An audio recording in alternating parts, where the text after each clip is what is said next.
A medieval cathedral stands as a testament to human ambition. Its soaring stonework and walls of colored light seem to belong entirely to that age of faith. Yet the secrets to its construction were not born in the Middle Ages.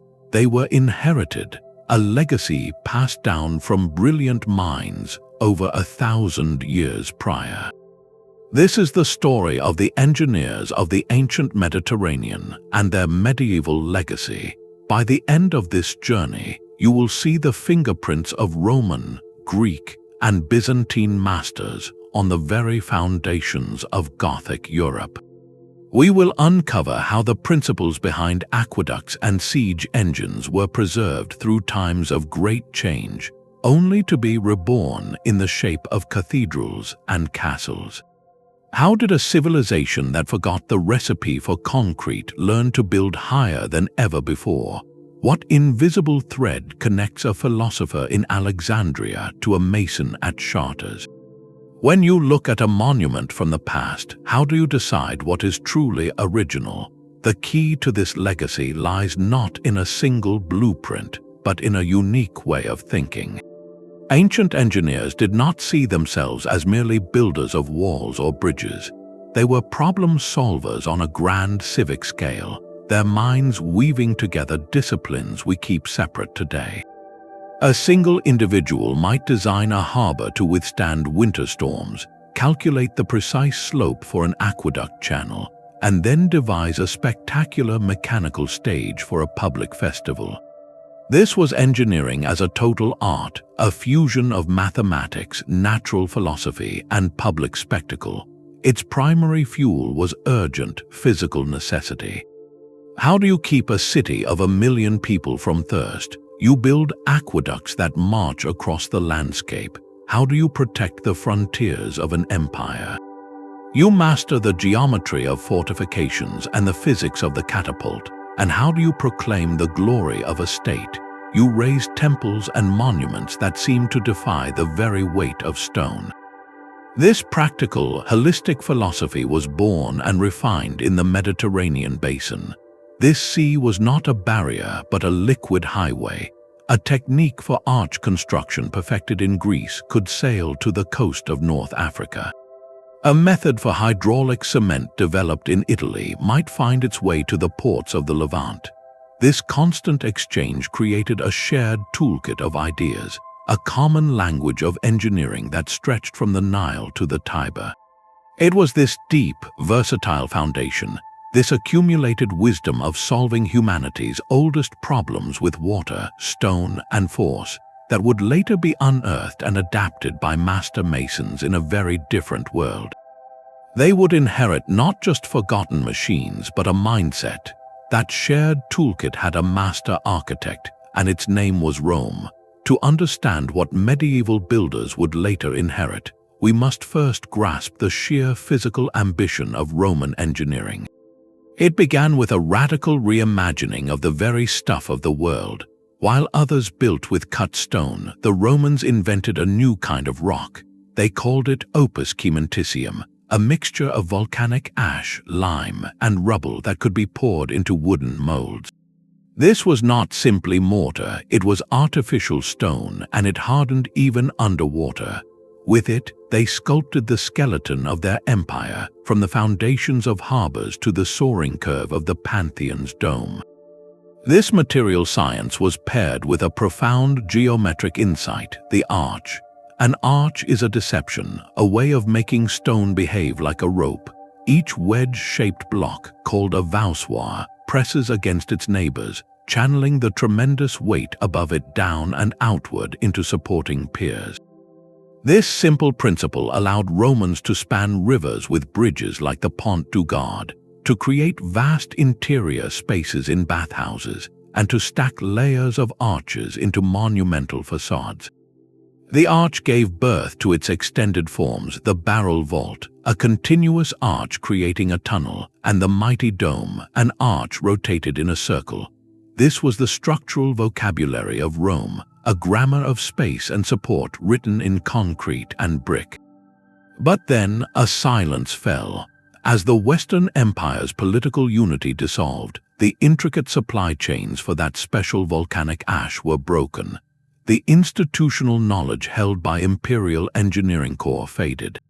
The recipe for that miraculous, self-healing concrete was forgotten, a loss that would echo for 1,000 years. Yet the legacy was not completely erased, it was petrified. The physical ruins of aqueducts, amphitheaters, and temples remained, scattered across Europe like colossal puzzle pieces. For a medieval mason standing in the shadow of a crumbling Roman bridge, these were not just old stones. They were a question and a challenge. How did these ancients make stone float on air?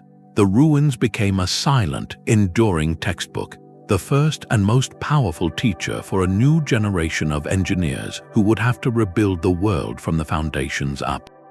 But theoretical brilliance requires a durable vessel for its survival. The physical ruins of Rome were one kind of textbook, but the abstract principles of Greece needed another. They were preserved not in stone but on parchment, in manuscripts that survived the political collapse of the ancient world.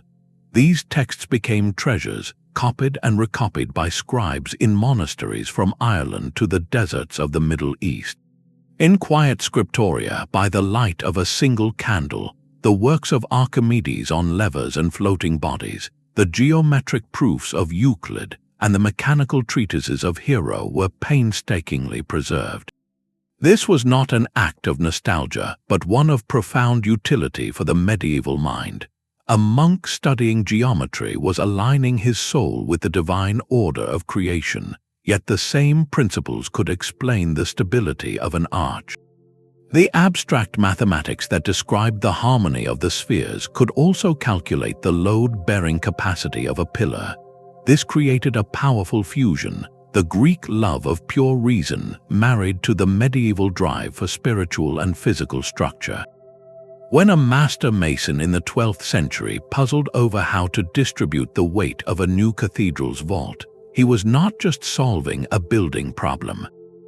He was engaging with the same eternal questions of balance, force, and proportion that Archimedes had pondered on a sandy beach in Syracuse 1,000 years before. The manuscript was the time machine, and the ideas within it were the seeds of a second, quieter revolution. The grand aqueducts did not empty in a single day.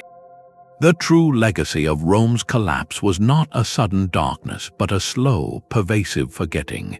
With the disintegration of imperial authority, the very systems that sustained high engineering withered. The vast, state-funded projects that required armies of specialized laborers and continent-spanning supply chains simply stopped. The intricate network of roads and sea lanes that had ferried not just goods but ideas grew quiet.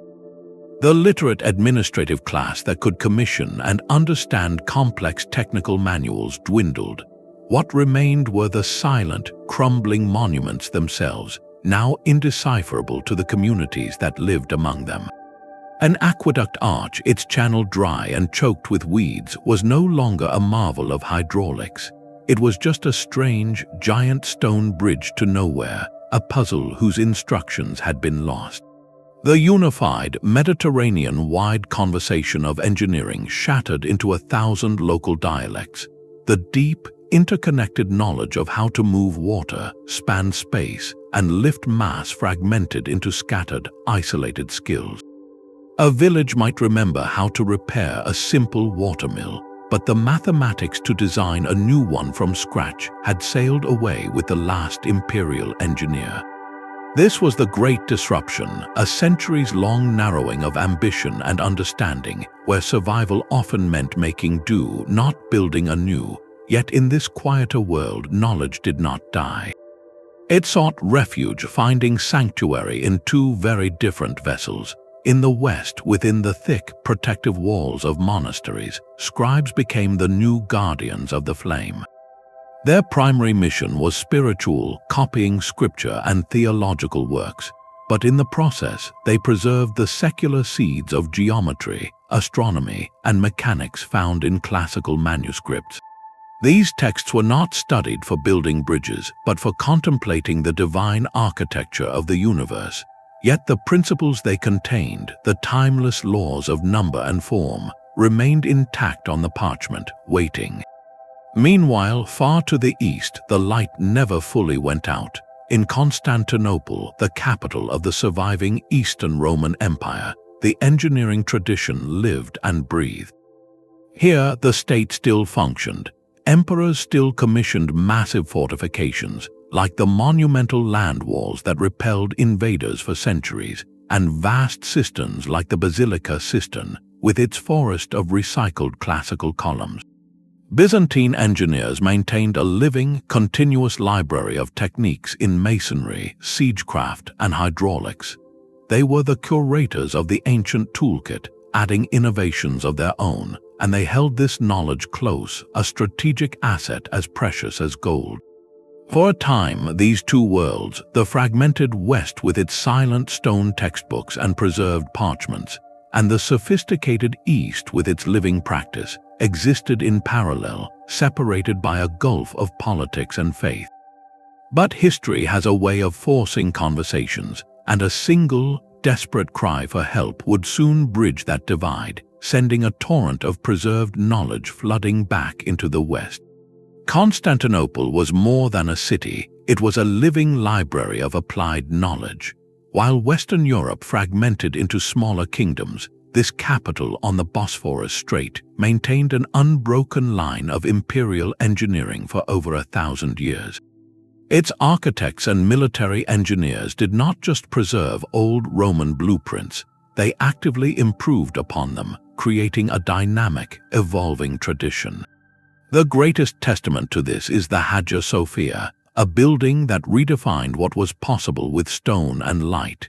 Completed in the year 537, its central challenge was audacious: to place a monumental circular dome atop a square base. The solution was a masterstroke of structural ingenuity, the pendentive. Imagine 4 curved, triangular sections of masonry, each one a graceful, tapering fan of brick. These pendentives rise from the corners of the square building, their upper edges meeting to form a perfect circular ring. Upon this stable ring, the vast dome could rest, appearing to float on a canopy of light filtered through 40 windows at its base. For a medieval pilgrim or a crusader seeing it centuries later, the effect was not of weight but of a heaven suspended by divine will. It was a lesson in stone that would travel west. Beyond the sublime, Byzantine engineers mastered the brutally practical science of defense.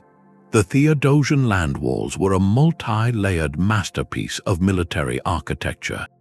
They were not a single barrier but a complex system: a deep trench, an outer wall, a broad killing ground, and then the massive inner wall studded with nearly 100 towers.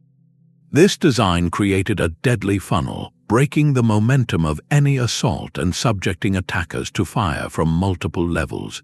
It was a thinking wall, a lesson in geometry applied to survival. This expertise extended to the lifeblood of the city, its water. Vast underground cisterns, like the Basilica cistern with its forest of reclaimed columns, demonstrated a continued mastery of hydraulics and waterproof cement, technologies fading from memory in the West. Constantinople was not a museum, it was a vibrant workshop where the ancient engineering flame burned bright, waiting for a wind to carry its sparks across the world. The spark that would rekindle the West's engineering ambition came not from its own ruins, but from a brilliant fusion happening far to the south and east.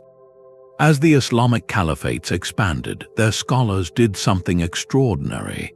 They did not simply conquer territories, they consciously absorbed the intellectual heritage of those they now ruled. In Persia, they encountered advanced systems of underground irrigation, the qanats. In former Byzantine lands like Syria and Egypt, they studied the enduring ruins of Roman hydraulics and architecture. This knowledge was not discarded but eagerly collected, translated, and critically examined. The establishment of Baghdad's House of Wisdom in the 8th century created an unprecedented intellectual clearinghouse. Here, teams of scholars, often working across religious lines, undertook a monumental project: translating the entire corpus of Greek scientific and philosophical works into Arabic. Ptolemy's astronomy, Euclid's geometry, and the mechanical treatises of Hero of Alexandria were saved from oblivion, but this was not a passive act of preservation. Islamic scholars engaged deeply with these texts, writing extensive commentaries, correcting errors, and most importantly, building upon them with their own brilliant innovations. They were not just curators of a library, they were its most active and creative readers. This environment of synthesis fueled spectacular advances. Islamic engineers turned a keen eye toward the most pressing problem of their arid regions, water. They perfected the noria, a massive water-lifting wheel powered by the current of a river itself, and developed complex systems of gears and pumps described in elaborate illustrated manuals. They pioneered new understandings of optics, which refined lens grinding and the science of vision. In their palaces, they constructed astonishing automata, intricate clockwork devices powered by water and weights that demonstrated a masterful grasp of mechanics, all in pursuit of both utility and wonder. The classical corpus was no longer a static relic. It was a living, growing body of knowledge expanded by experiment and practical need. Then, slowly but irrevocably, this enriched knowledge began its journey back into Latin Europe. The pathways were multiple and often unexpected. Through the bustling trade routes that connected Venice and Genoa to the ports of Alexandria and Antioch, merchants carried more than spices and silks. They carried ideas and technical manuscripts.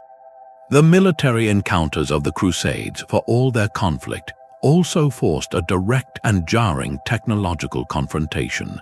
European knights besieging the massive, geometrically sophisticated fortifications of Syrian castles saw engineering applied at a level far beyond their own experience. They returned with stories of these formidable structures, and sometimes with captured artisans or precious books. But the most profound transfer occurred in the great cultural crossroads of the Mediterranean, particularly in Sicily and Spain. In Sicily, the Norman King Roger II fostered a court where Arab, Greek, and Latin scholars worked side by side. His court geographer, Al-Idrisi, produced a revolutionary map of the world, synthesizing classical and Islamic geography. In Spain, the reconquest of cities like Toledo opened vast libraries of Arabic texts to Christian scholars. Here, in the 12th century, a translation movement of historic importance began. Figures like Gerard of Cremona labored to translate these Arabic versions of Greek works, now packed with centuries of new commentary and innovation, into Latin. Suddenly, a European scholar in Paris or Chartres could access not just a fragment of Archimedes, but Archimedes as understood and advanced by the finest minds of the intervening centuries. This was not a trickle of information, it was a flood. The timing was nothing short of providential for the medieval world. This torrent of recovered and enhanced knowledge, this complete engineering toolkit with its updated manuals, arrived in Europe just as wealth, stability, and a soaring spiritual ambition were converging to create a continent-wide desire to build. The stage was now set. The West had its stone textbooks in the ruins, its preserved parchment seeds in the monasteries, and now it had the full, living blueprint, delivered back to its doorstep by the very civilization that had kept it alive. The question was no longer what the ancients knew, but what could be done with it. The ruins were not silent, they were speaking in a language of stone. For the master mason of the 11th or 12th century, a crumbling Roman aqueduct or the broken shell of a basilica was the ultimate workshop. He would walk its perimeter, his eyes tracing the lines of force in the weathered arches. He would press his hand against the cold, massive blocks, feeling the joints, estimating the weight. With simple tools, a measuring cord and a plumb line, he and his guild would study these structures, not as archaeologists, but as apprentices trying to steal the secrets of a greater master. They were reverse engineering the ancient world, one voussoir at a time, The rounded Roman arch was their alphabet, the fundamental letter from which all their early structures were formed. Yet their ambition was diverging sharply from that of their Roman teachers. Where Roman engineering sought to impose order, to create vast, imposing interior spaces for public life, the medieval drive was vertical and luminous. It yearned not for the earthly forum, but for the heavenly city. The Roman arch was strong, but it created a heavy, tunnel-like space, a barrel vault that required thick, dark walls to contain its outward thrust. To let in light, to reach for the sky, something had to give. So, in church construction sites across Europe, a process of fearless experimentation began. Masons started to stretch the rounded arch, pulling its sides upward into a point. This seemingly simple change, the birth of the pointed or Gothic arch, was a revolution in structural logic. A rounded arch pushes weight outward and down in a predictable, semicircular path, but a pointed arch channels that weight more directly downward. This meant the walls supporting it did not need to be as massively thick. The downward thrust could be gathered and carried by slender columns, freeing the wall itself to become something new, a luminous screen for stained glass. This was not a discovery from a book. It was a tactile, empirical breakthrough born from a dialogue with the ruins, from building, observing, and daring to modify. The ruins provided the foundational grammar, but the medieval masons were now writing a new and soaring poetry with it. The stage, as you heard, was indeed set. The theoretical texts were slowly filtering in from translation centers, offering the why behind the Roman how. The practical experiments on site were providing thrilling new answers. All that was needed was a catalyst, a single, unifying idea that could bind this scattered knowledge into a new architectural language. That catalyst would emerge in the dense forests of northern France in the 12th century, and it would forever change the silhouette of Europe. It was called the Flying Buttress, and it was the key that unlocked the sky. A pointed arch is a question answered by gravity itself. The transition from the heavy, earth-bound Romanesque church to the vertiginous lightness of a Gothic cathedral hinges on this single, elegant geometric shift. The ancient Roman round arch was a master of compression, but it was also a tyrant. Its beautiful semicircle created a powerful outward push, a lateral thrust that demanded an answer in the form of immense, windowless walls. To contain the arch's ambition, you had to imprison light. Medieval builders, having studied these Roman ruins for generations, understood this limitation in their bones. They sought a way to break the tyranny of the wall, to let stone reach upward without being anchored so firmly to the earth. The inspiration for their solution may have sailed back from the edges of the known world. European knights and travelers returning from the Crusades brought tales not only of conflict, but of astonishing architecture. In the great mosques and palaces of the Islamic world, they saw pointed arches used with breathtaking grace. Whether this was a direct borrowing or a parallel discovery born of similar structural puzzles, the effect was transformative. The medieval mason took this form and perfected it for a new purpose. The pointed arch is not just a stylistic choice, it is a feat of structural intelligence. Think of the rounded arch as a slumped shoulder pushing its burden outward. Now imagine that same shoulder straightened, the line of force sharpened into a decisive, steep angle. The pointed arch does exactly that. It gathers the weight from above and channels it more vertically, more directly down into the supporting column or pier. This simple change in geometry was a revolution. It meant the walls between those supports no longer had to be fortresses. They could become thinner, taller, and most importantly, they could be pierced with vast openings. The downward thrust was now concentrated at specific points, like the feet of a sprinter poised to leap.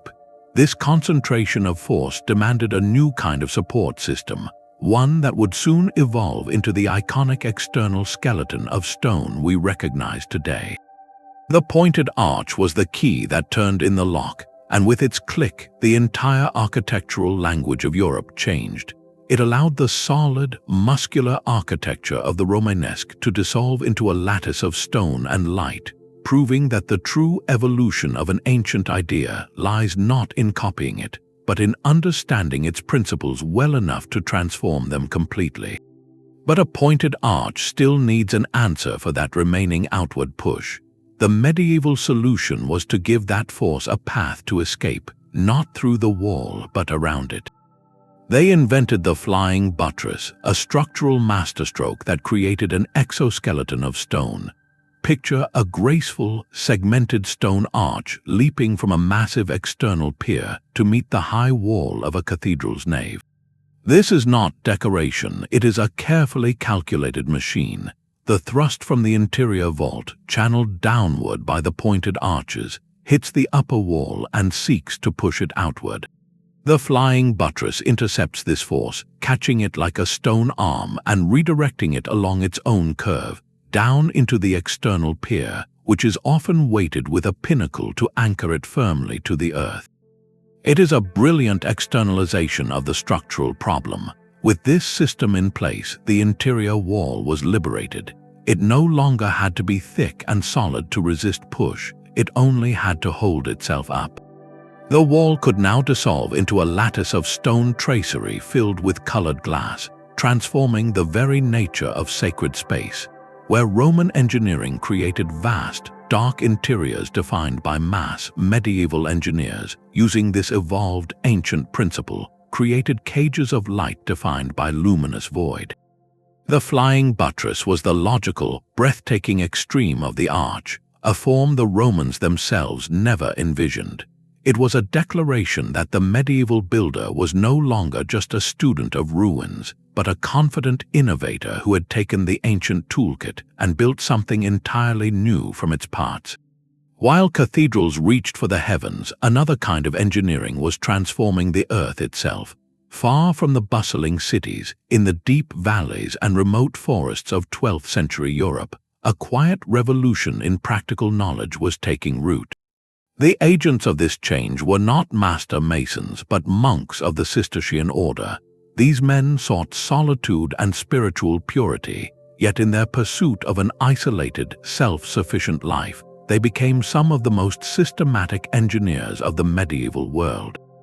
Their remote abbeys were not just places of prayer, they were meticulously planned, integrated machines for living, powered by a recovered understanding of water and order that flowed directly from ancient Roman principles.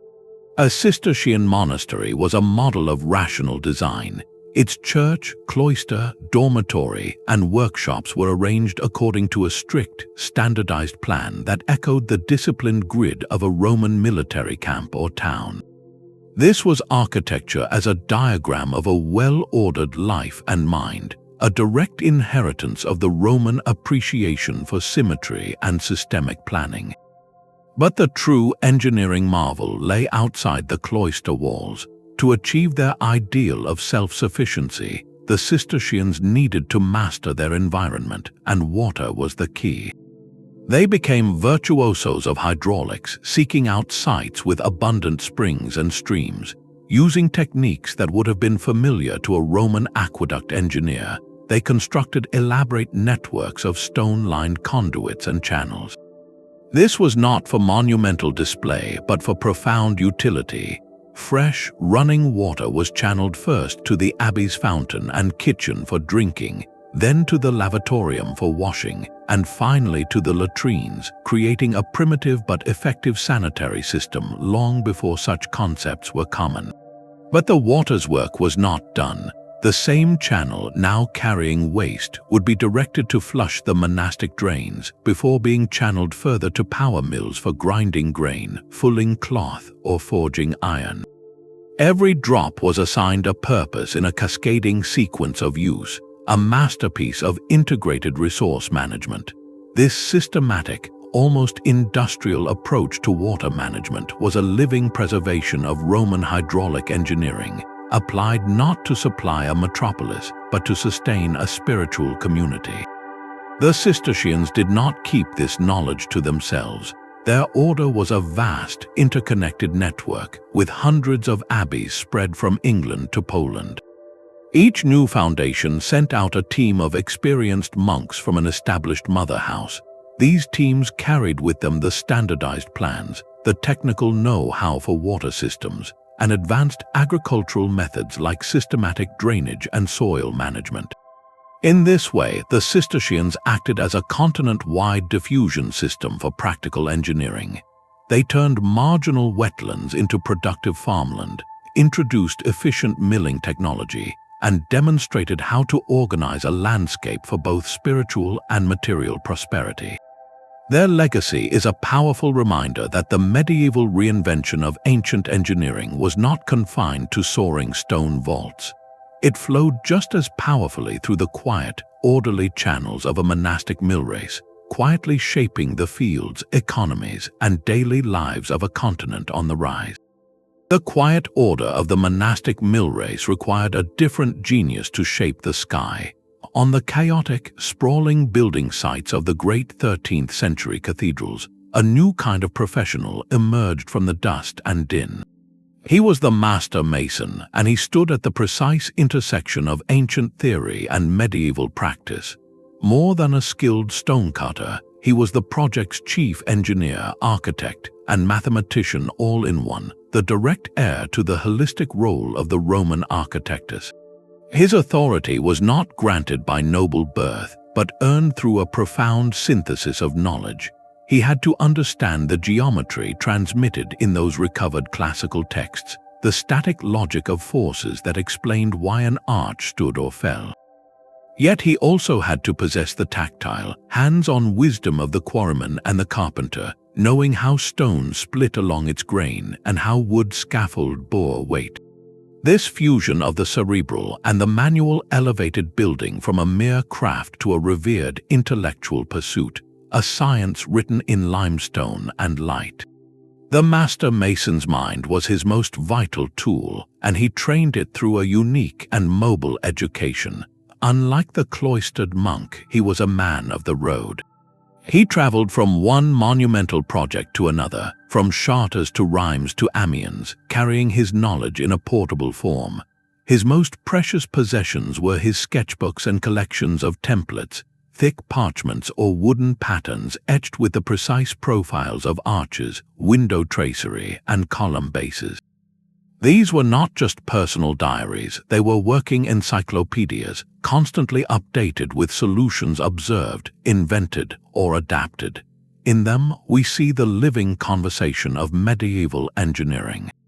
A page might show a meticulously drawn lifting device inspired by a Roman crane described by Vitruvius, right beside a revolutionary new design for a rib vault that owed nothing to antiquity. The most famous of these documents, the notebook of a mason named Villard de Honnecourt, is a breathtaking window into this synthetic mind. Its pages are a joyous chaos of learning. There are precise geometrical studies for dividing a line or constructing a pentagon, methods straight from Euclid. Alongside them are sketches of a sawmill powered by water, a detailed plan for a choir screen, and even whimsical drawings of a lion and a lobster. Most tellingly, he includes careful studies of the window tracery from Rheims Cathedral and the labyrinth from Chartres, treating these contemporary Gothic marvels with the same analytical reverence he gives to a diagram of a perpetual motion machine. Villard did not see a boundary between the practical and the theoretical, the modern and the classical. His notebook is the portrait of an engineer's mind at work in the medieval world, freely blending inherited principles with fearless innovation. These masters operated within a complex social and economic web. They were often the highest-paid individuals on a cathedral site, contracted by the cathedral chapter, and answerable to them for both the design's beauty and its structural soundness. They led large, diverse teams of specialized laborers, from the rough hewers who cut stone blocks in the quarry to the highly skilled carvers who sculpted saints and foliage on site. The master mason's role was to translate a spiritual vision, often described by theologians, into a physically possible, financially viable structure of stone. He had to calculate loads, manage budgets, source materials, and solve the 1,000 daily crises that arose when ambition met gravity. In doing so, he became a new kind of civic leader, a figure of immense prestige whose name was sometimes carved into the very fabric of the building, a signature of genius for future generations to discover. Through the master mason, the fragmented legacy of the ancient engineer was not only reassembled but fundamentally transcended, creating a new tradition that would itself become a foundation for the future. The cathedral's soaring grace was matched by a brutal, earthbound logic of force. Military engineering reveals perhaps the clearest lineage from ancient workshop to medieval battlefield, a story not of preservation but of radical reinvention. Consider the Roman Ballista, a masterpiece of precision violence. This was not a simple catapult. It was a complex machine powered by torsion, the stored energy of twisted ropes made from animal sinew. Its operators, highly trained specialists, could fire heavy iron-tipped bolts or stone shot with devastating accuracy over hundreds of yards. It was artillery, a product of a state that could afford intricate manufacturing and a deep understanding of material science. But when that state receded, so did the institutional knowledge to build and, crucially, to maintain such delicate instruments of war.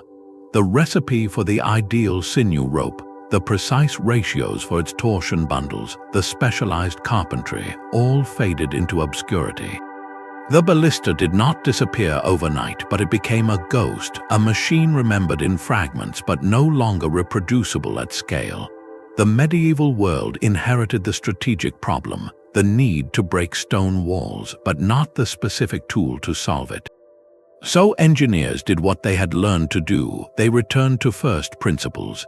They looked past the forgotten complexity of torsion and turned to the most fundamental and abundant force in their universe, gravity itself. The solution they engineered was the counterweight trebuchet. In its essence, it is a study in sublime simplicity. A long wooden beam is pivoted off-center on a massive frame. On the short end hangs a gigantic box filled with tons of earth or stone. On the long end is a sling holding a projectile. To fire it, crews winch down the weighted end, raising the projectile end high into the air. The sling is hooked, the projectile loaded. Then, with a pull of a release pin, gravity takes command. The massive counterweight plunges downward, whipping the long arm upward in a violent arc. The sling unfurls at the perfect moment, adding a final whip crack of speed, launching a boulder in a high, arcing trajectory over castle walls. The mechanism could not be more different from the ballista's coiled tension. One is a watch, the other is a hammer. Yet they served the identical strategic purpose, the systematic demolition of fortifications from a distance. The trebuchet's development is a perfect case study in how medieval engineers worked. They lacked the blueprints for Roman machines, but they possessed, through recovered Greek texts and practical experimentation, a firm grasp of the underlying principle of leverage. Archimedes' famous claim about moving the earth with a lever long enough was theoretical, but the trebuchet was its most spectacular practical application. Medieval builders took that abstract law and scaled it up to a terrifying degree, creating a machine that translated the slow, relentless pull of gravity into a single, catastrophic blow. It was a new answer built from an ancient understanding to an age-old problem. This evolution from torsion to gravity, from the intricate to the monumental, shows the medieval engineering mind at its most pragmatic and brilliant. It was not copying the past, it was conversing with it, using its core vocabulary to write a new and powerful sentence in the language of war. And just as the Flying Buttress reshaped the skyline, this gravitational logic would soon find its way back into the realm of peace, transforming how societies moved the very earth beneath their feet. The gravitational logic of the trebuchet found a peaceful and far more enduring purpose in the medieval landscape. While the war machine harnessed falling weight to break walls, a quieter revolution was using falling water to build communities. The Roman aqueduct stands as the ultimate symbol of this civic ambition, a stone declaration that human will could conquer geography to serve a city's thirst. These were linear marvels, channeling water over dozens of miles with a precise, gentle slope, a triumph of large-scale planning and state power. When that centralized authority faded, the grand aqueducts fell silent, but the fundamental principle they embodied, the mastery of controlled water flow, never vanished. It simply changed scale and purpose. Medieval societies, lacking the resources for imperial megaprojects, decentralized the ancient knowledge.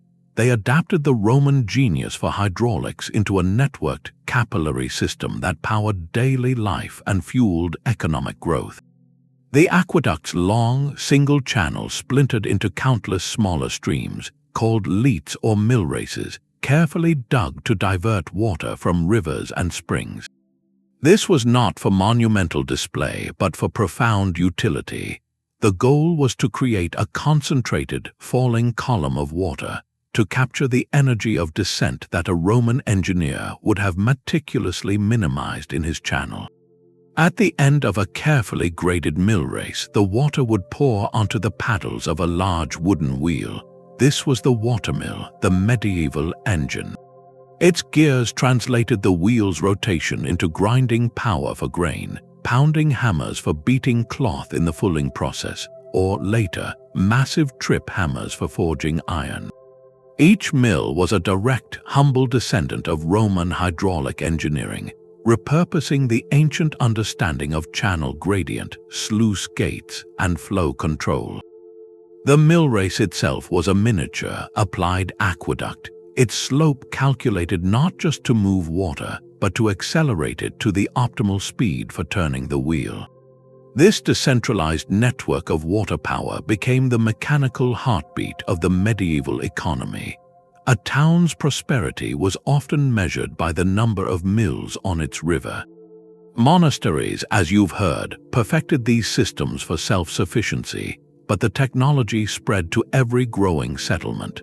The knowledge required to build and maintain them, to calculate the fall and construct the sluices, was a living inheritance from the ancient Mediterranean toolkit.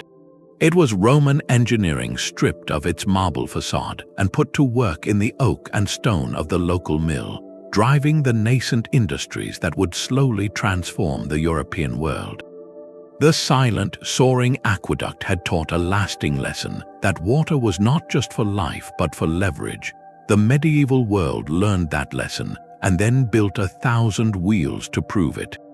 The water wheel turned by the force of a diverted stream, but the ideas that designed it flowed along a different channel. They traveled on parchment and paper, in manuscripts copied and recopied until their pages grew soft with use. The most famous of these documents was a 1st-century Roman text known as De Architectura, written by an engineer named Vitruvius, dedicated to the Emperor Augustus.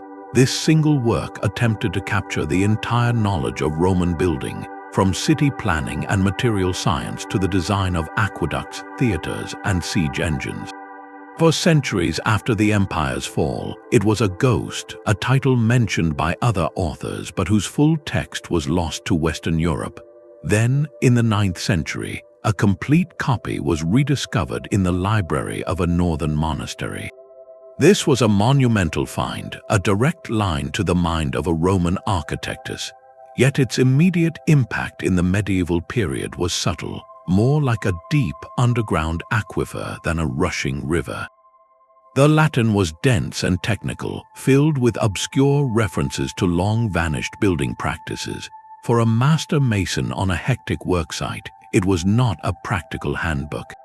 Its influence was instead permeating, seeping slowly into the intellectual culture of the later Middle Ages through scholars who studied it, ensuring that the holistic Roman vision of engineering as a unified art of civic life was never completely forgotten.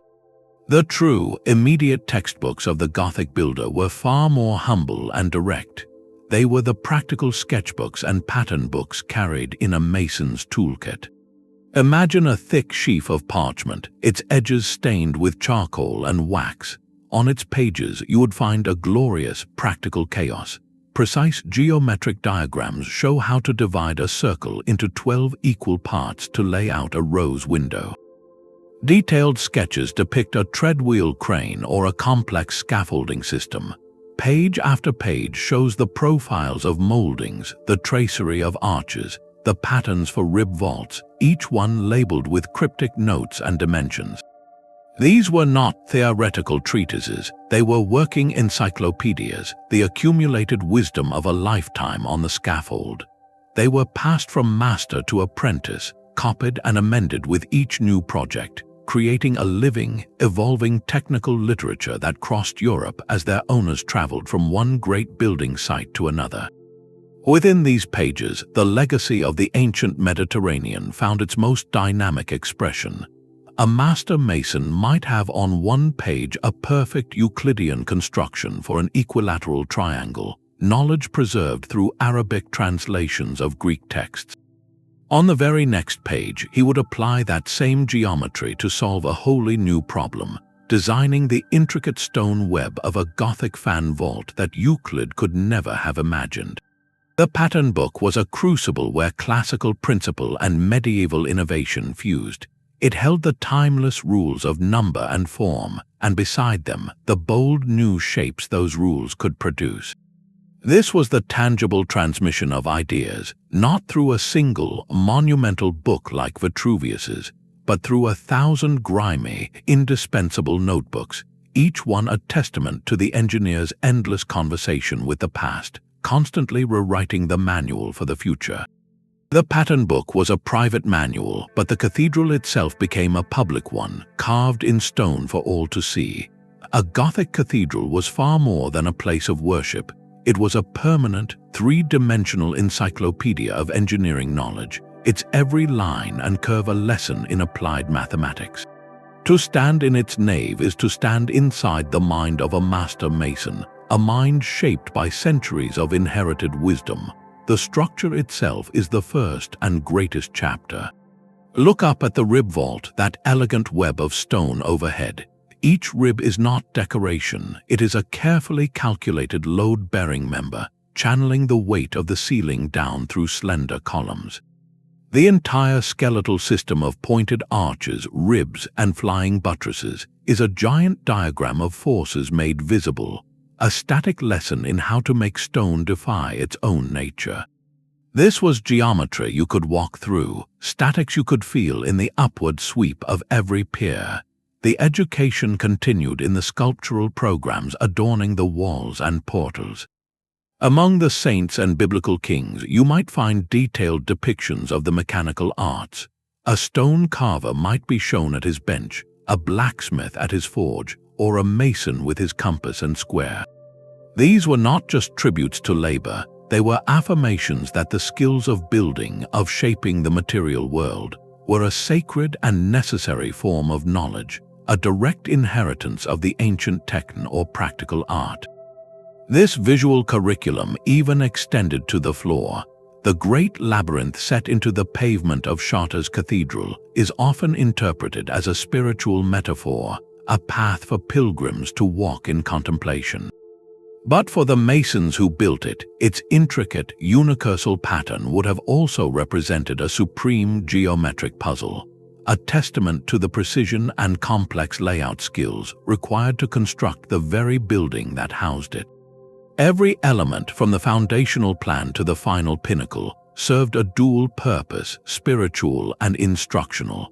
Constructing these monuments was a community-wide project that spanned decades, even generations. This immense time frame transformed the building site into a living university. A young apprentice arriving at the site of, say, Amiens Cathedral would learn his craft not from a single master, but from the accumulated practice of hundreds of men over many years. He would see problems encountered and solved in real time, witness the testing of new vault designs, and participate in the slow, careful raising of the walls. The cathedral itself was both the curriculum and the final exam.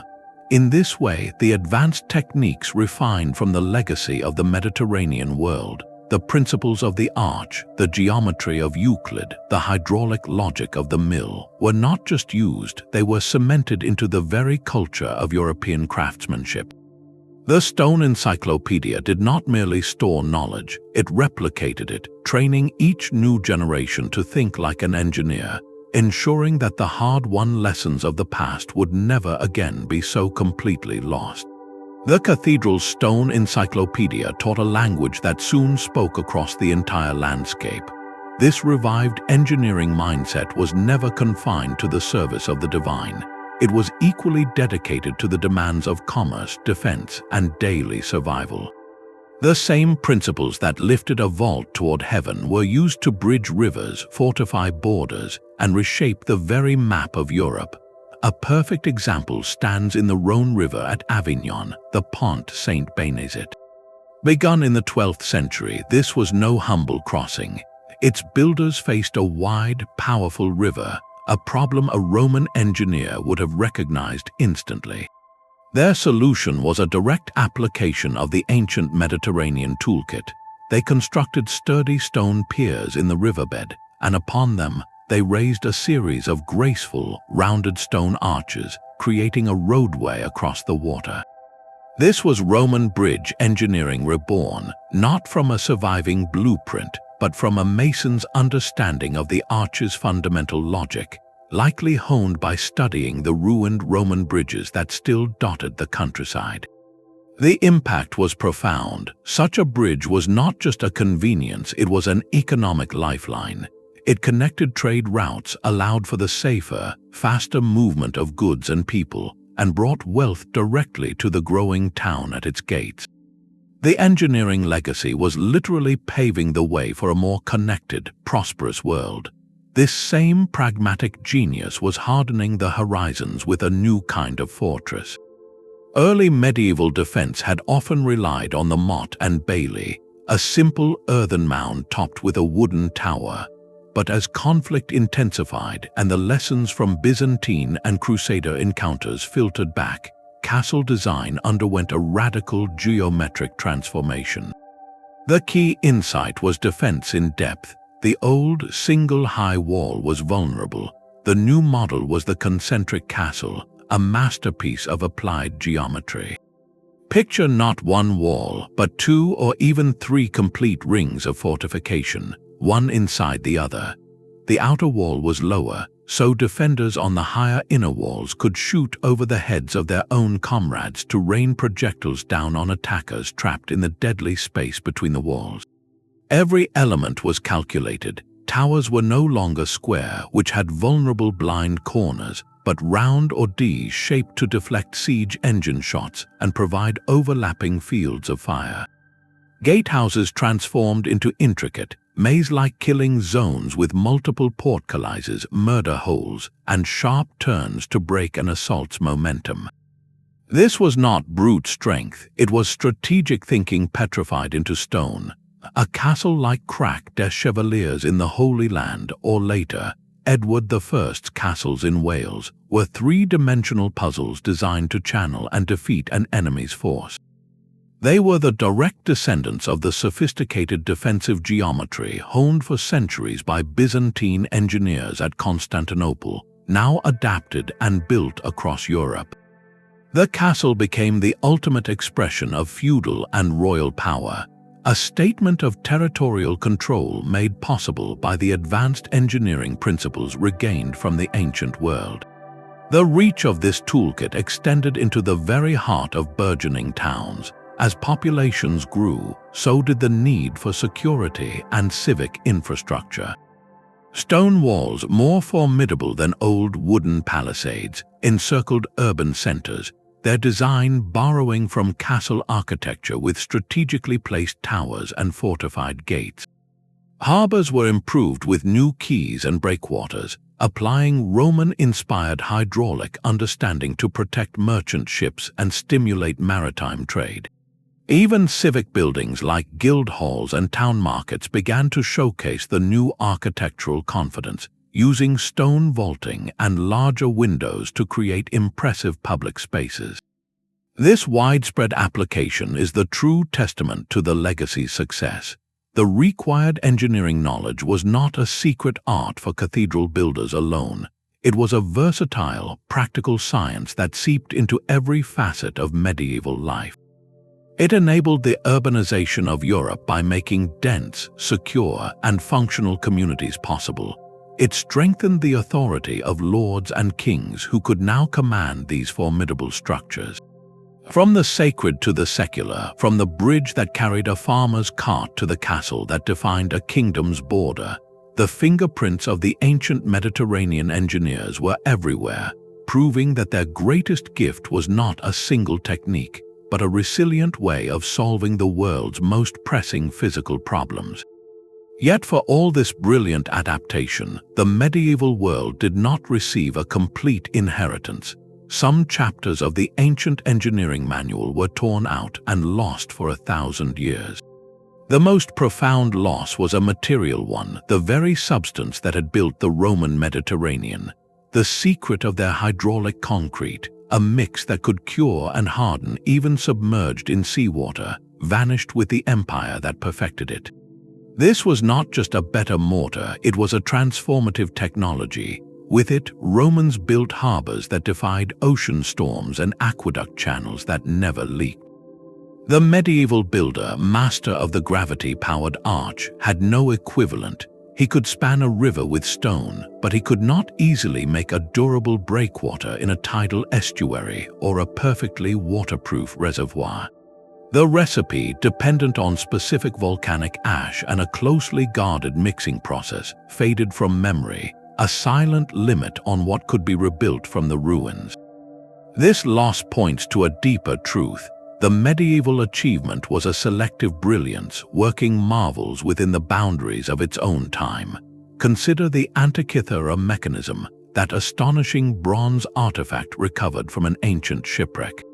Its intricate hand-cut gears modeled the motions of the sun, moon, and planets. This device represented a zenith of precision metalworking, miniature gearing, and astronomical calculation that was simply beyond the material science and manufacturing scale of the medieval workshop. They could build a cathedral that touched the clouds, but they could not replicate a machine that fit in a box and predicted eclipses. The ancient world had achieved a certain peak in fine mechanics and material chemistry that the Middle Ages, for all their structural genius, could not summit. The context had fundamentally shifted. The Roman appetite for colossal, state-directed urban infrastructure, the networks of roads, the monumental bath complexes serving entire cities, required something the fragmented medieval world lacked: centralized imperial authority and its vast treasury. A Gothic cathedral was a monumental communal effort funded by a diocese, a town, or a king. But an aqueduct spanning 50 miles, serving no feudal lord's castle but an entire populace, demanded the vision and resources of a unified state. That political engine had broken down, so while medieval engineers mastered the arch and the lever, they operated in a different world, one of localized power, different economic priorities, and more limited materials. They excelled in the poetry of stone and gravity, creating frameworks of light. But the high imperial engineering of concrete, complex gearing, and continent-spanning civil works remained in a deep slumber, awaiting a different age with different dreams to wake it once more. The medieval cathedral stood as a testament to applied genius, a masterpiece of stone and light built from a recovered toolkit. Yet a crucial dimension of the ancient legacy still lay dormant, locked away in untranslated manuscripts and fragmented treatises.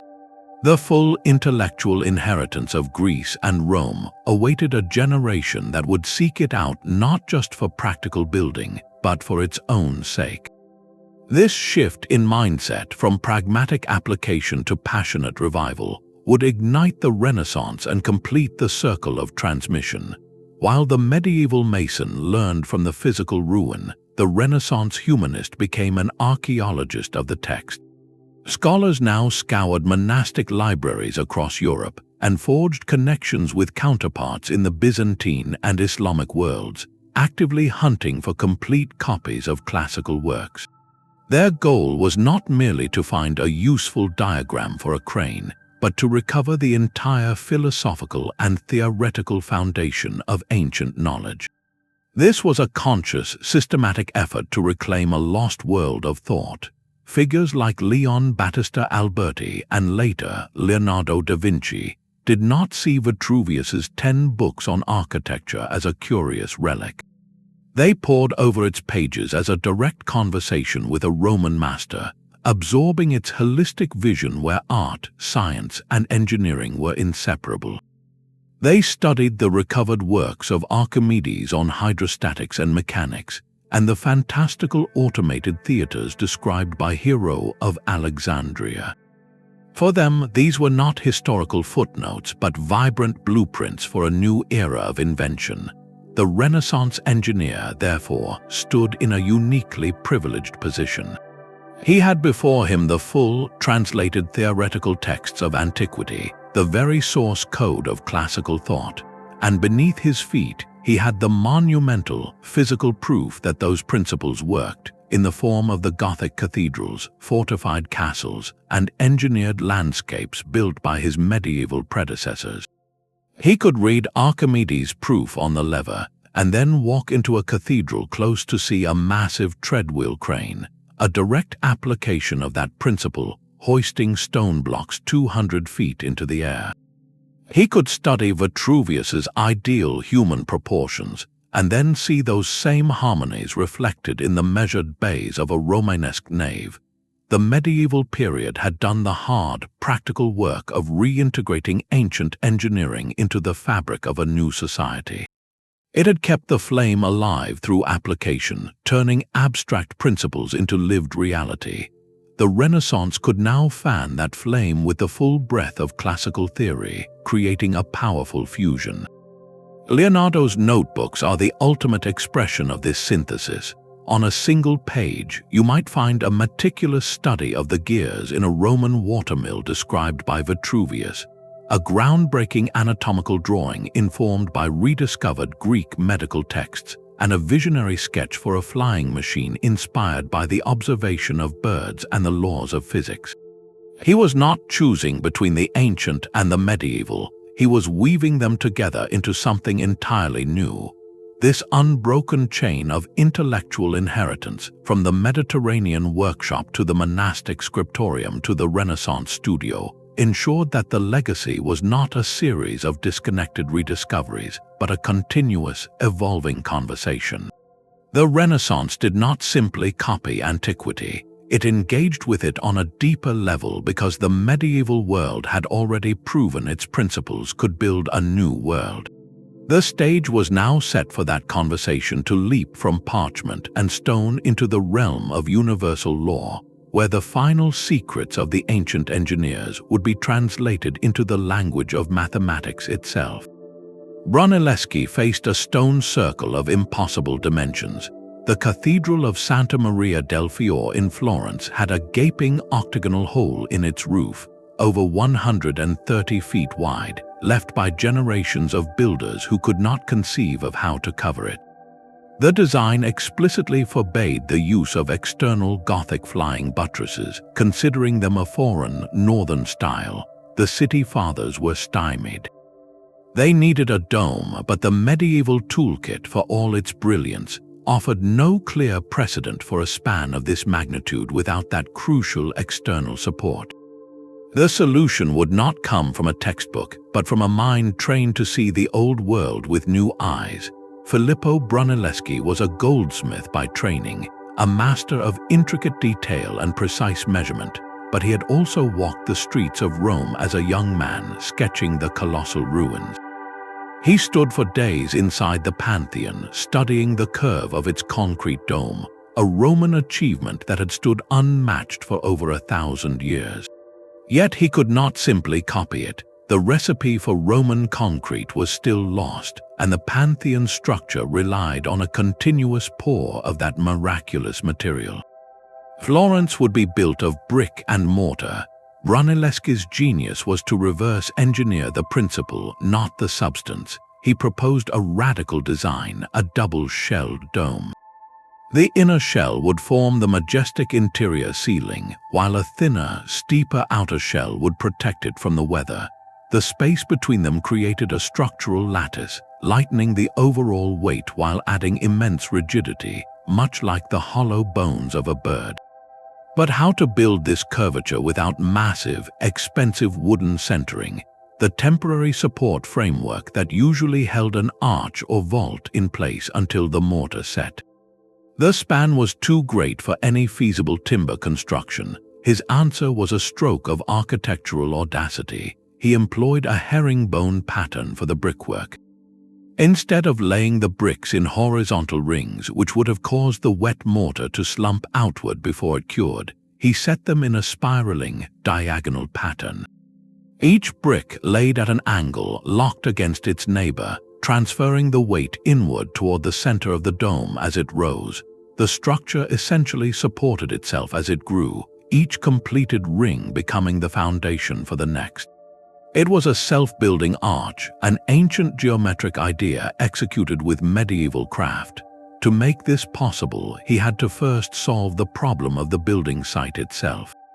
He engineered a series of revolutionary machines, hoists and cranes powered by oxen that could lift enormous stone beams and heavy pallets of bricks hundreds of feet into the air with unprecedented control. These machines, documented in detail, were direct descendants of devices described by Vitruvius and Hero, but refined with a clockmaker's precision. For over 2 decades, the dome rose over Florence, a collaborative marvel of organized labor and sheer ingenuity. When the final stone was placed at the summit in 1436, it was more than a roof. It was a perfect symbol of the transmitted legacy.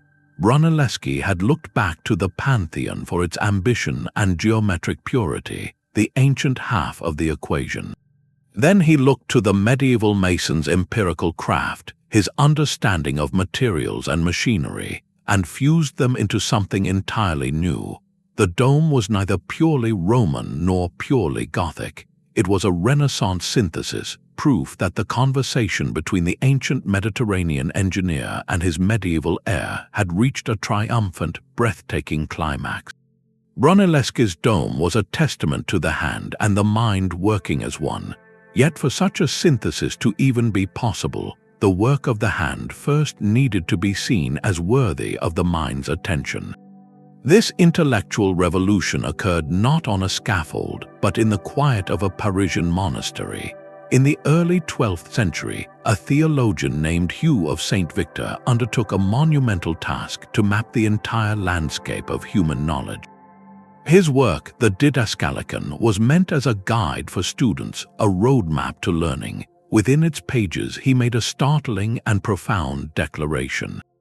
Alongside the 7 liberal arts, the traditional pillars of education like grammar, logic, and astronomy, he formally classified a 7th category, the mechanical arts.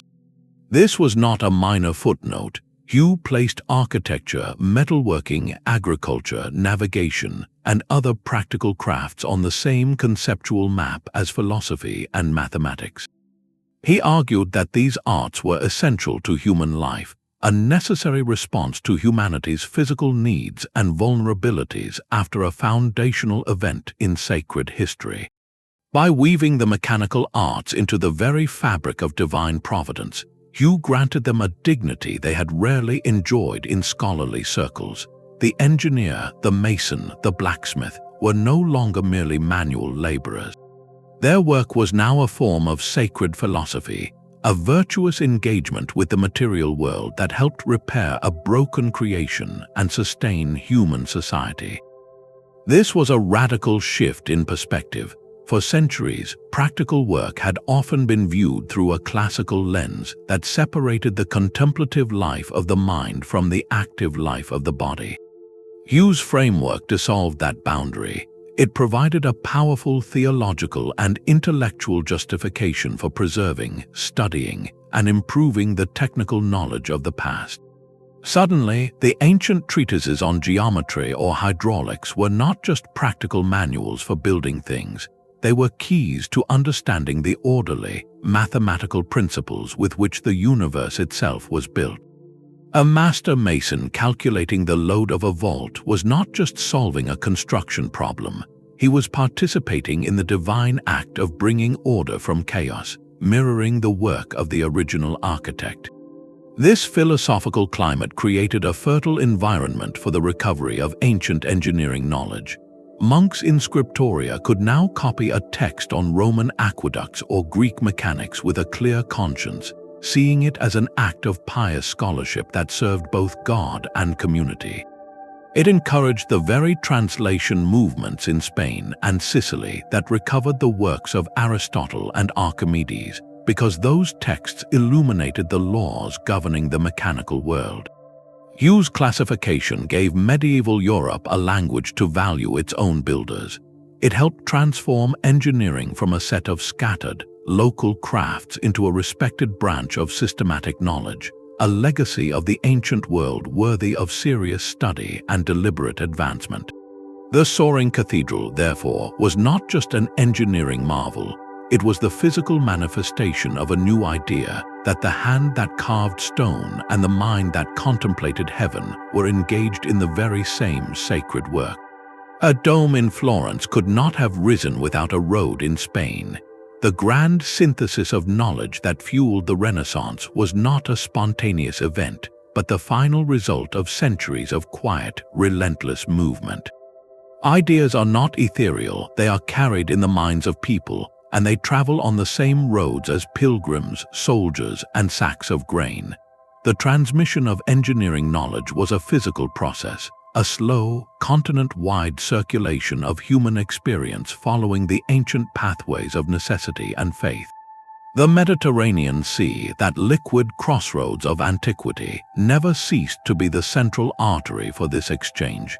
Even as political empires fractured, its waters continued to connect the disparate shores of knowledge.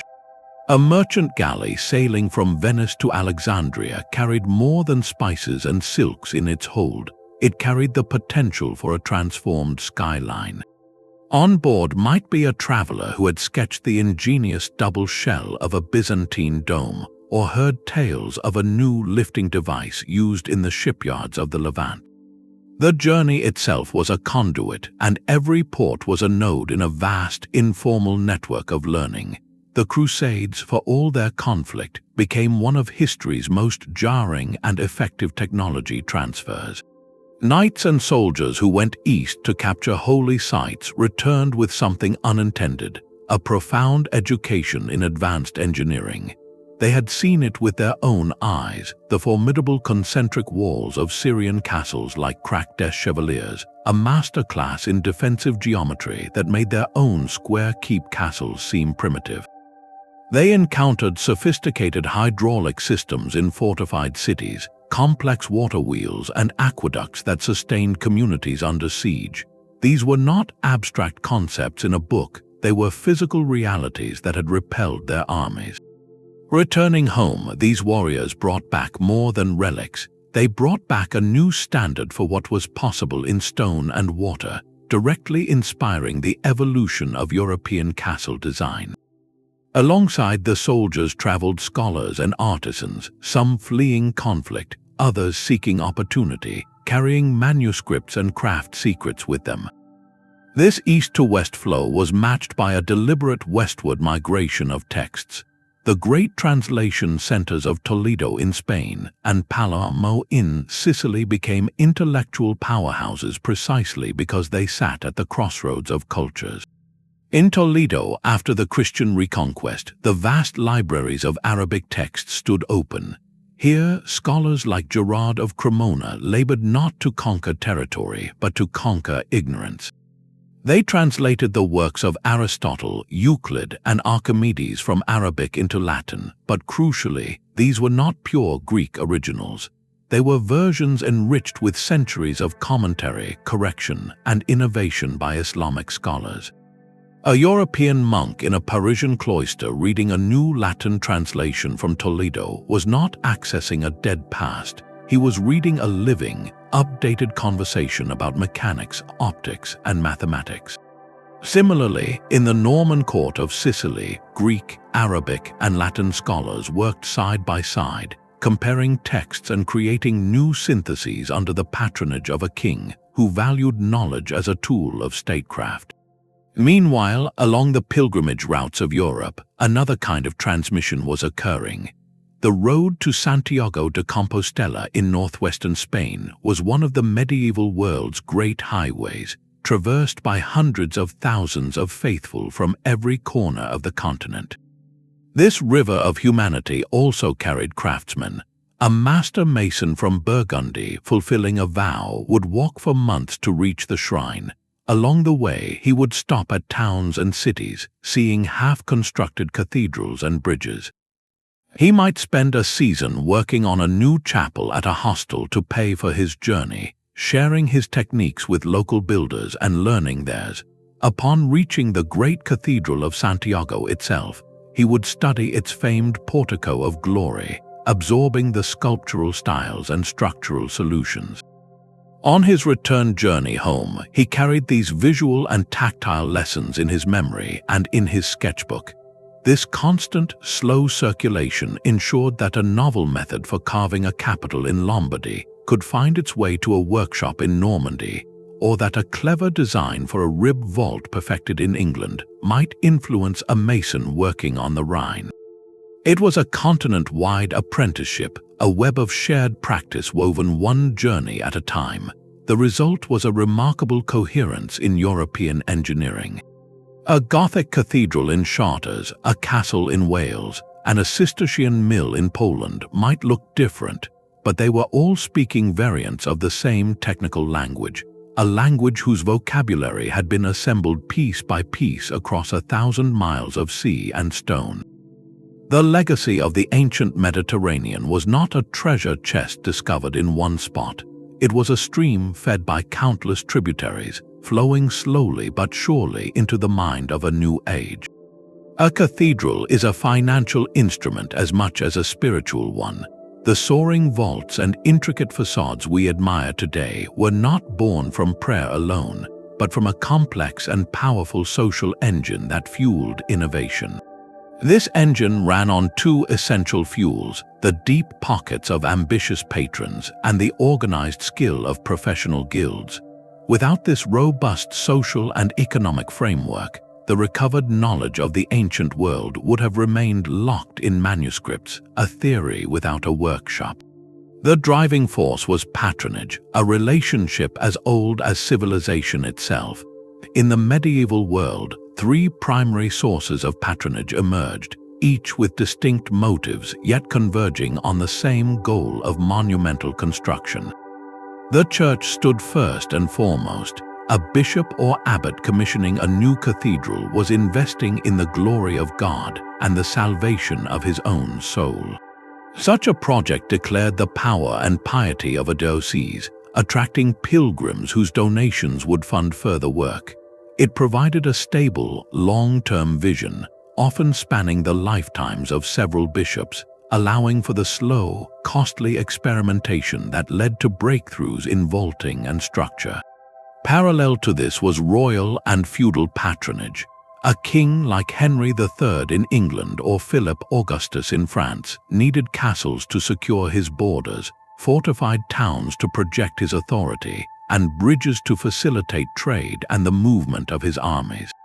These were strategic investments in raw power, and they commanded vast resources from royal treasuries and levied taxes. The urgency of defense could accelerate innovation, as seen in the rapid evolution of concentric castle design following the Crusades. Finally, there was the rising power of the civic commune. Wealthy merchant towns in Flanders, Italy, and the Hanseatic League took pride in their independence. A town council would commission a new guild hall, a defensive wall, or a monumental bridge not for a king or a bishop, but for the common good and prestige of their own citizens. This civic pride opened another vital channel for funding and fostered a practical, results-driven approach to engineering problems. These patrons did more than write checks. they provided the essential stability that multi-decade projects demanded. They created the economic gravity that pulled resources, materials, and the most talented minds from across the continent to a single site. Yet patronage alone could not translate wealth into stone. It required a counterpart, a system to harness and refine human skill. That system was the craft guild, and for engineering, the masons' guild was paramount. These were not simple trade unions, but sophisticated professional bodies that governed every aspect of the building arts. They controlled entry into the craft through a formalized apprenticeship system that could last 7 years or more. A young boy would be bound to a master, learning not just how to swing a hammer, but the sacred geometry of layout, the properties of different stones, and the mathematics of structural load. This ensured a continuous pipeline of highly trained labor, preserving hard-won technical knowledge across generations. Guilds also acted as quality control bureaus and protectors of trade secrets.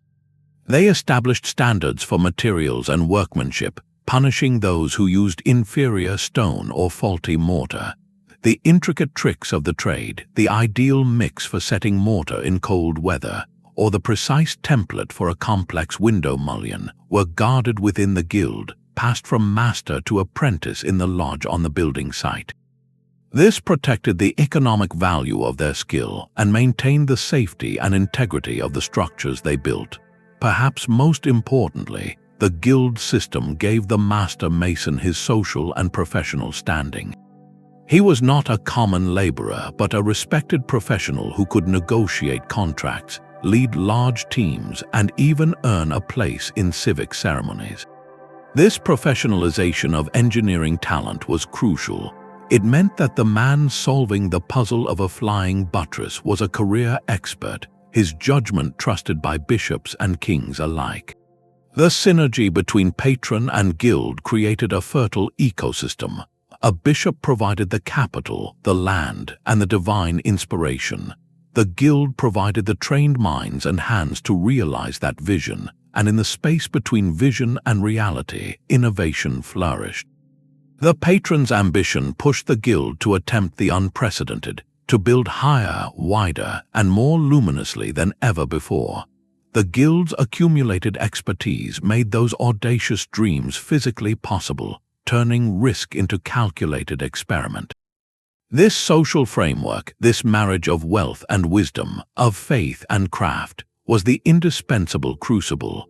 It was here that the abstract principles from Vitruvius and the empirical lessons from the ruins were finally melted down and recast into the new architectural language of an age. The legacy of the ancient Mediterranean found its voice not in a vacuum, but in the bustling, competitive, and richly funded marketplace of medieval ambition. The stones themselves carried a memory of their former purpose. One of the most profound architectural inheritances was not a vault or an arch, but a floor plan.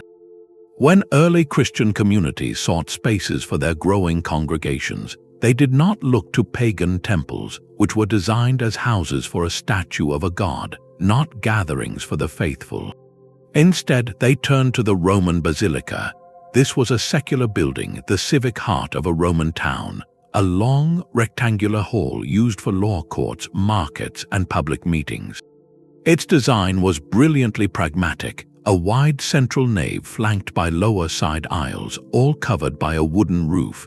Clerestory windows high in the nave walls allowed light to flood the central space.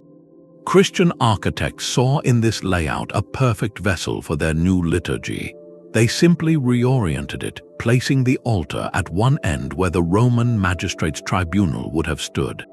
The basilica's form, born for civic order and public assembly, was sanctified, becoming the foundational blueprint for churches across Europe for 1,000 years.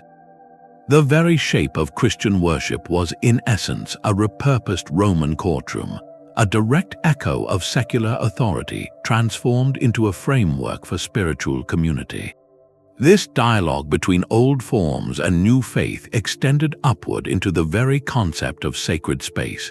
While the basilica plan stretched toward the altar in a linear procession, another ancient model spoke of a different kind of focus, the circle. The centralized plan, with a dome covering a central space, was a powerful symbol of the cosmos in Roman architecture, seen in temples and later in grand imperial mausoleums. Byzantine architects, especially in the masterpiece of Hagia Sophia, perfected this model for Christian worship, creating a space that gathered the congregation under the heavenly canopy of a dome. This form did not disappear in the West. It echoed in the small, solemn, and profoundly important structures of Romanesque baptistries, like the one in Florence. These freestanding buildings, where individuals entered the faith, were often perfect octagons or circles capped with a small dome, a microcosm of the universe centered on the rite of rebirth. Centuries later, Renaissance architects like Bramante and Michelangelo would look back directly to the Pantheon and to Byzantine models, reviving the centralized plan for St. Peter's Basilica and countless other churches, seeing in the circle and the dome the perfect geometric expression of divine unity and harmony. The form had traveled a long road, from imperial tomb to baptismal font to the heart of Christendom, its meaning continually reinterpreted but its structural and symbolic power never fading. Even the smallest details whispered of this enduring legacy. A stone carver in a medieval cloister, chiseling the capital of a column, might adorn it with the lush, scrolling leaves of the acanthus plant. This was no random floral choice. It was a direct quotation from the Corinthian columns of 1,000 Roman temples and public buildings, a motif that symbolized eternal growth and vitality in the classical world. The medieval artisan may not have known its precise pagan symbolism, but he knew it was a mark of beauty and sophistication inherited from a more learned age. Similarly, the intricate geometric patterns that filled the pavements of Byzantine churches, interlocking circles and squares creating a sense of infinite order, found new life in the stone floors of Romanesque abbey churches and the painted ceilings of later periods. These were not empty decorations, they were a visual language of permanence and cosmic order, a language first fluent in the ancient Mediterranean. By adopting and adapting these motifs, medieval builders were doing more than decorating. They were weaving their own work into a venerable tapestry of artistic achievement. They were claiming a lineage connecting the splendor of their new cathedrals to the admired grandeur of Rome and the refined spirituality of Byzantium. This conscious evocation was a powerful statement. It argued that their faith was not a break from history, but its fulfillment, and that the beauty of the past could be baptized to illuminate a new world. The stones, the plans, and even the leaves carved upon them became a silent, persuasive argument in a conversation across 1,000 years. The landscape of Europe is a palimpsest, a parchment where each generation wrote over the lines of the last. But with the right perspective, the older script shines through. To walk through this world with informed eyes is to see a continuous conversation, not a series of disconnected eras. That lonely, broken arch of a Roman aqueduct cutting across a French meadow is not merely a picturesque ruin. It is the direct ancestor of the watermill you can still hear groaning in the valley below, its leat a miniature, practical echo of the aqueduct's grand channel. The Roman engineer's genius for moving water did not vanish. It simply changed scale and purpose, flowing from imperial monument to monastic millrace, powering the daily life of a new age. Look up at the spire of a Gothic cathedral, that stone needle seeming to pierce the clouds. It is easy to see it as a sudden, miraculous leap of faith. But trace its lines downward, follow the delicate tracery of the windows to the pointed arches that frame them, then further down to the rounded arches of the crypt below. You are walking backward through time. That spire is not a beginning, but a magnificent endpoint, the final, breathtaking iteration in a chain of experiments that began with a mason studying a crumbling Roman bridge. The Greek geometry that defined ideal forms preserved on monastic parchment provided the intellectual compass. The Roman arch, studied in 1,000 ruins, gave the structural alphabet. The medieval master mason combined them, stretched them, and through centuries of trial and error taught stone to fly. The cathedral is the physical record of that long, collaborative homework assignment written across generations. Turn your gaze to the stark silhouette of a castle on a distant hill. Its formidable keep and concentric walls speak of raw power and fear. Yet its strength is also a lesson learned from history's failures and endurance.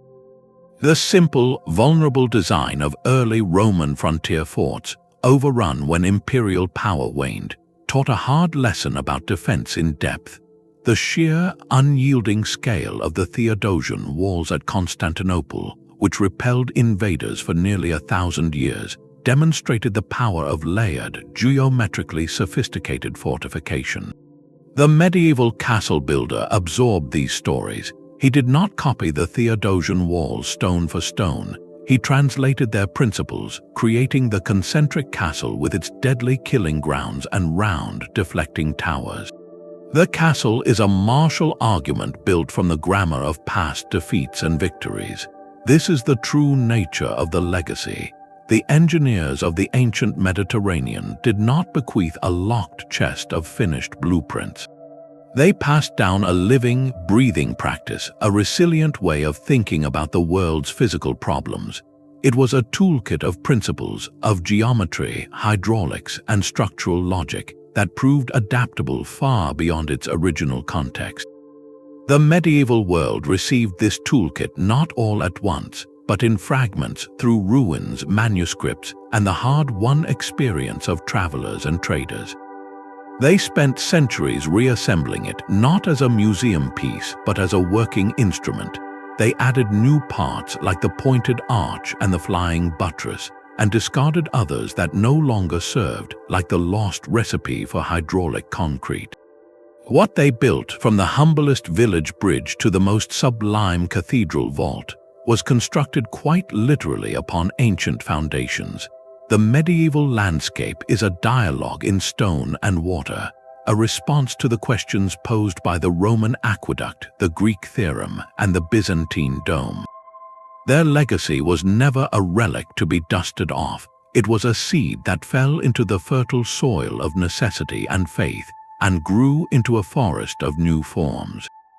To understand this is to see history not as a procession of separate rooms, but as a single, magnificent workshop where the tools are handed down, reinvented, and used to build the next chapter of the human story. The light in a Gothic window, the power of a turning mill wheel, the strength of a castle wall, all whisper the same truth, that every age stands on the shoulders of the giants who came before, and the view from those shoulders is what allows us to reach for the sky. The story of the ancient Mediterranean engineers and their medieval heirs is a powerful testament to the resilience of knowledge. It shows us that progress is not a straight line, but a river with deep, hidden currents. Ideas can lie dormant for centuries, sleeping in silent ruins and on dusty parchment, only to be reawakened by the urgent needs of a new age. The medieval builders did not find a complete instruction manual. They found fragments, a scattered vocabulary of stone and geometry, and from those pieces they composed an entirely new architectural language. Their legacy was not one of slavish copying, but of brilliant, pragmatic adaptation. They took the Roman arch and stretched it toward heaven. They redirected the logic of the aqueduct to turn the mill wheel. They transformed the defensive geometry of Byzantium into the concentric castle. This was not a decline from ancient glory, but a fearless reinvention. The journey from the concrete of Rome to the stained glass of Chartres is a reminder that human achievement is a collaborative project across time. Each generation stands on the scaffolds built by the last, reaching a little higher because of the foundation laid beneath them.